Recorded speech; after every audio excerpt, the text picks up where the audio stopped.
Please do like, share, comment and subscribe to make me happy. दूध की बोतल ऐसे गर्मी के मौसम में ठंडी ठंडी दूध की बोतल। उड़ता हुआ तोता वहाँ आता है। कौवे कौवे, जल्दी से मुझे एक ठंडी ठंडी दूध की बोतल दे दो। बहुत गर्मी है, गर्मी से मेरा शरीर तप रहा है। दो दो, जल्दी दो। अरे हाँ हाँ, ये लो ठंडी ठंडी दूध की बोतल लो और ठंडी ठंडी दूध पियो। इस गर्मी के मौसम में केवल 50 रुपए में एसी का मजा लो। ये एसी का मजा देती है मेरी ठंडी ठंडी दूध की बोतल। और फिर तोता एक दूध की बोतल लेकर पीने लगता है। वह तो एक ही बार में सारा दूध पी जाता है। कालू कौवे का दूध का धंधा बहुत अच्छी तरह से चल रहा था, क्योंकि उसके पास इस गर्मी के मौसम में बहुत सारे ग्राहक दूध पीने आया करते थे। पीने पीने और पी ले, अगर नहीं पिएगी तो मैं तुझे और मारूंगी।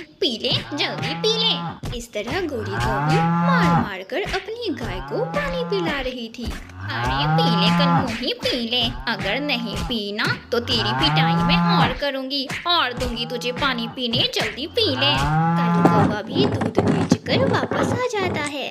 अरे गोरी, क्यों मार रही हो इसे? कालू, ये गाय बहुत कम पानी पीती है। अगर थोड़ा पानी पिएगी तो दूध कैसे देगी ये गाय? गोरी, इसे मार मार कर पानी पिलाने से ज्यादा अच्छा है कि तुम एक बाल्टी पानी दूध में ही मिला दिया करो। वैसे भी ज्यादा पानी पिएगी तो ये गाय थोड़ी ना ज्यादा दूध देने लगेगी। दिन गुजरते गए और कौवा और कौवी अपनी ठंडी ठंडी दूध की बोतल को बेचकर दिन ब दिन अमीर होते चले गए। मगर जैसे जैसे दिन गुजरता गया वैसे वैसे उसकी गाय भी दूध कम देने लगी। गोरी, अब क्या होगा? अब तो हमारी गाय का दूध बहुत कम हो गया है।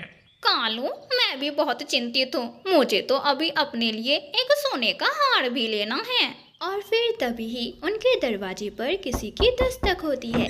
कालू कौवा दरवाजा खोलता है। मामा जी, आइए आइए, आप अंदर आ जाइए। भांजे, बहुत गर्मी है, बहुत गर्मी है। मेरे घर पर तो बहुत गर्मी लग रही है। सोचा कि भांजे के घर पर जाता हूँ और 2-4 दिन ठंडी ठंडी गाय का दूध पीकर आता हूँ। और फिर कालू और उसका मामा घर के अंदर चले जाते हैं। मामा जी, अब हम आपको क्या ही ठंडी ठंडी दूध पिलाएंगे। हमारी गाय ने तो दूध देना ही बहुत कम कर दिया है। धंधा भी बंद हो गया है, नहीं तो दूध की ठंडी ठंडी बोतलें बेचकर बहुत मुनाफा आया करता था। मेरे पास एक उपाय तो है जिससे दूध बिना गाय का ही बन जाएगा।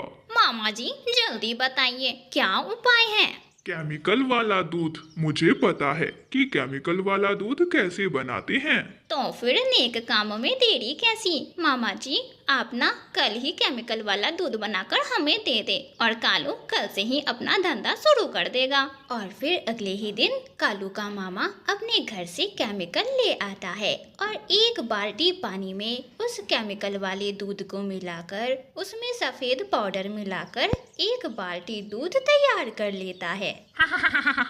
ना चारा डालने की टेंशन और ना ही गोबर उठाने की मशक्कत। अब तो मुफ्त में बनेगा ये केमिकल वाला दूध। मामा जी, अब ना आप हमारे ही घर में रहा करिए। आप रोज कालू को ये केमिकल वाला दूध बनाकर दे दिया करिएगा। कालू पूरे जंगल में ये दूध बेच देगा। और फिर कालू कौवा उन केमिकल वाले दूध को बोतल में भरकर अपना ठेला लेकर जंगल में घूम घूम कर आवाज लगाते हुए आगे बढ़ रहा था। दूध की बोतलें, ठंडी ठंडी दूध की बोतलें। कौवे भैया, बहुत गर्मी है, मुझे एक बोतल दूध की दे दो। और चिड़िया कालू कौवे से केमिकल वाला दूध ले लेती है और कालू कौवा दूध देकर वहाँ से आगे बढ़ जाता है। फिर बुलबुल भी कालू कौवे से केमिकल वाला दूध लेकर पी लेती है और मैना भी। इस तरह जंगल के हर एक पक्षी ने कालू कौवे के दिए हुए केमिकल वाले दूध पी लिए थे। हाय हाय, मेरे पेट में बहुत दर्द है। न जाने उस कालू के बच्चे ने दूध में क्या मिलाया हुआ था। तभी वहाँ बुलबुल भी रोती हुई चिड़िया के पास आती है। चिड़िया, जब से उस कौवे से मैंने दूध लेकर पी है तब से मेरे पेट में दर्द शुरू हो गया है। मैं तो दर्द से मरी जा रही हूँ। बुलबुल बहन, क्या बताऊं, मेरे साथ भी ऐसा ही है। ये कौवे का बच्चा ना जाने जंगल के पक्षियों को क्या मिलाकर पिला रहा है। मुझे इसका उपाय करना होगा। और फिर कबूतर जंगल के फूड इंस्पेक्टर को कॉल मिलाता है।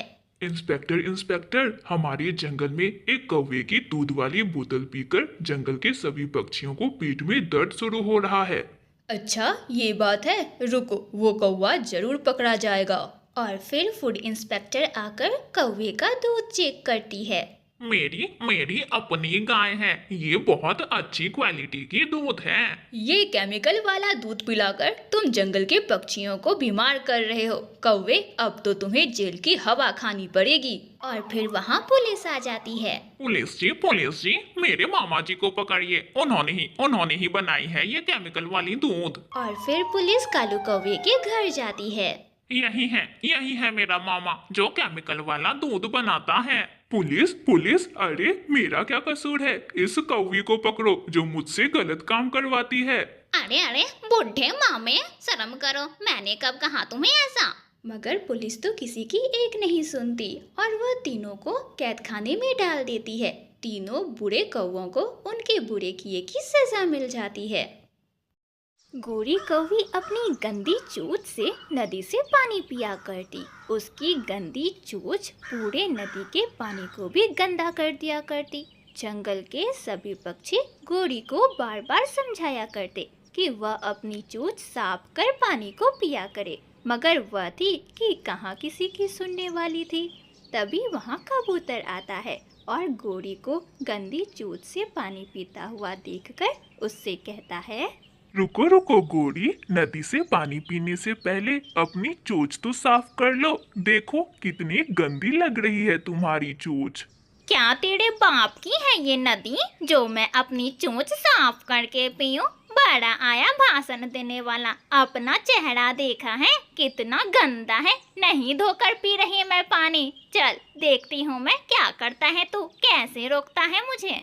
जैसा तुम्हारा काला रंग उतना ही काला तुम्हारा सोच है। अरे तुमसे तो बात करना ही बेकार है।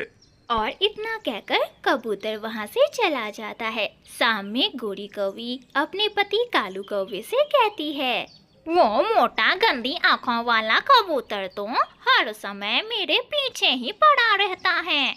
क्यों गोरी, अब क्या हुआ है? नदी पर कह रहा था कि अपनी गंदी चोंच साफ करके पियो, वो गंदी आँखों वाला कबूतर, मैं भी नहीं छोड़ूंगी अब उसे। गोरी, अगर किसी तरह उस गंदी आंखों वाले कबूतर की चोंच तोड़ो तो फिर ही मानू मैं तुम्हें। उसकी बड़ी चोंच तो मैं तोड़ कर ही रहूंगी। फिर कुछ दिनों के बाद गोरी कौवी कालू से कहती है, कालू, मैंने सोचा है कि भोजन में कंकड़ियां मिलाकर मैं कबूतर को खाने को दूंगी। कंकड़ियों वाला भोजन खाते ही कबूतर की चोंच टूट जाएगी। और ऐसा कहते हुए गोरी कौवी चनों के दानों में कुछ कंकड़ियां मिला देती है और उसे लेकर अपने घर से बाहर निकलती है। कबूतर, मेरे पास चनों के कुछ दाने पड़े हुए थे, खराब हो रहे थे घर में रखे रखे, तो सोचा कि मैं अपने कबूतर भाई को ये दाने दे आऊं। आज बड़ा प्यार आ रहा है अपने कबूतर भाई पर। अब मैं तुमसे कभी लड़ाई नहीं करूंगी। एक ही तो कबूतर भाई है मेरा इस पूरे जंगल में। तुम ना ये चनों के दाने ले लो और अपने घर ले जाओ। कबूतर भी खुशी खुशी थैली लेकर वहाँ से अपने घर चला जाता है। घर पहुंचकर जब वह थैली को खोलता है और दानों को खाने लगता है कि उन्हें उन दानों के बीच कुछ कंकड़ियाँ दिखाई देती है। तो ये बात है, ये गोरी की बच्ची मेरा चोंच तोड़ना चाहती है। मैं ना इसे अच्छा सबक सिखाऊंगा। कबूतर उन दानों में से कंकड़ियाँ निकालकर उन दानों को खा लेता है। अगली सुबह कबूतर तोते के पास जाता है। यार मिट्ठू, मुझे पका हुआ अमरूद कहाँ से मिलेगा? अमरूद तो पहाड़ों की तरफ लगे हुए हैं। पहाड़ों के पेड़ पर 2 पके हुए अमरूद थे। एक तो मैंने आज खा लिया है और एक जाकर तुम ले आओ। और फिर कबूतर पहाड़ों की तरफ जाता है और वहाँ एक पका हुआ अमरूद वह तोड़ लेता है और जाकर पहाड़ पर बैठ जाता है। गोरी की बच्ची, अब तुम्हें पता चलेगा कि तुमने किससे पंगा लिया था। कबूतर उस पके हुए अमरूद में कंकड़ियाँ डाल देता है। अब टूटेगी गोरी की गंदी चोंच। कालू जी, अब तक तो उस गंदी आंखों वाले कबूतर की चोंच टूट चुकी होगी। मैं ना अभी जाकर देख कर आती हूँ। गोरी, गोरी कितना बुरा लग रहा होगा कबूतर बिना चोंच के। और फिर कौवा और कौवी कबूतर के घर पर जाते हैं। कबूतर तो अपने घर पर नहीं था। फिर कौवा और कौवी थोड़ी दूर उड़ते हैं और एक पेड़ के पास जाकर बैठ जाते हैं। तभी वहाँ कबूतर भी पका हुआ अमरूद लेकर आ जाता है।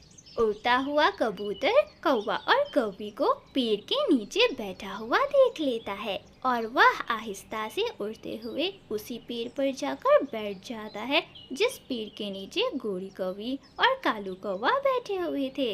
वह आहिस्ता आहिस्ता उस कंकड़ी वाले अमरूद को पेड़ से नीचे गिराता है। कालू जी, ये अमरूद कहाँ से आया? शायद किसी पक्षी की चोंच से गिरा होगा। गोरी, इसे मैं खा लेता हूँ। नहीं नहीं, मैंने देखा है पहले इसे। पहले तो आधा मैं खाऊंगी, उसके बाद जो आधा बचेगा वो तुम खा लेना। और ऐसा कहते हुए गोरी कौवी अपनी चोंच उस कंकड़ी वाले अमरूद पर मारती है और उसकी चोंच सीधा कंकड़ियों पर लगती है, जिसकी वजह से गोरी कौवी की आधी चोंच टूट जाती है। हाय मेरी चोंच! कालू जी, मेरी चोंच टूट गई। बच गया, मैं तो बच गया। अगर पहले मैं खाता तो मेरी चोंच टूट जाती। कबूतर भी पेड़ से नीचे आ जाता है। गोरी, अब पता चला कि मुझसे पंगा लेना कैसा है। ऐसा कहते हुए कबूतर वहाँ से भाग जाता है और गोरी कौवी रोती रह जाती है। प्यारे दोस्तों, अगर आपको यह कहानी अच्छी लगी तो इस कहानी को लाइक करना बिल्कुल ना भूलना।